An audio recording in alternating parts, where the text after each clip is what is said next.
കുറച്ചു കാലമായി UDF യുവ നേതാക്കന്മാരായി ഉയർന്നു വന്നവർ നമ്മുടെ രാഷ്ട്രീയത്തെ കൂടുതൽ കരുത്തുള്ളതാക്കി മാറ്റാൻ, കാമ്പുള്ളതാക്കി മാറ്റുന്ന സംഭാവനകളാണോ നൽകിയിട്ടുള്ളത്?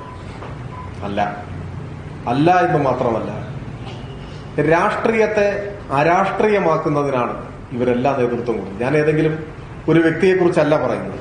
ഞാൻ വ്യക്തിപരമായി ആരെങ്കിലും പ്രത്യേകമായിട്ട് ആക്ഷേപിക്കാനോ വിമർശിക്കാനോ ആഗ്രഹിക്കുന്നുമില്ല. പക്ഷെ പൊതുവിൽ ഈ ഒരു വിമർശനം ശക്തമാണ്. സമൂഹത്തെ അരാഷ്ട്രീയവൽക്കരിക്കാനാണ് ഇവർ ശ്രമിച്ചത്.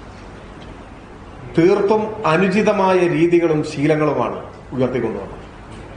നവമാധ്യമങ്ങളുടെ സൃഷ്ടിയായി നേതാവാകുക, നവമാധ്യമങ്ങളിൽ തന്നെ ജീവിക്കുക, അതാണ് ലോകം എന്ന് ധരിക്കുക, അതിലൂടെ അപ്രമാദിയാകാം എന്ന് ചിന്തിക്കുക, വൻ തുക മുടക്കി ഓൺലൈൻ പ്രൊമോഷനുകൾ, ഓൺലൈൻ ചാനലുകളെ വിലക്കെടുക്കുക, ഓൺലൈൻ പ്രൊമോഷനുകൾ നടത്തുക, പോകുന്നിടത്തെല്ലാം ഒരു ക്യാമറ ടീമുമായി പോവുക.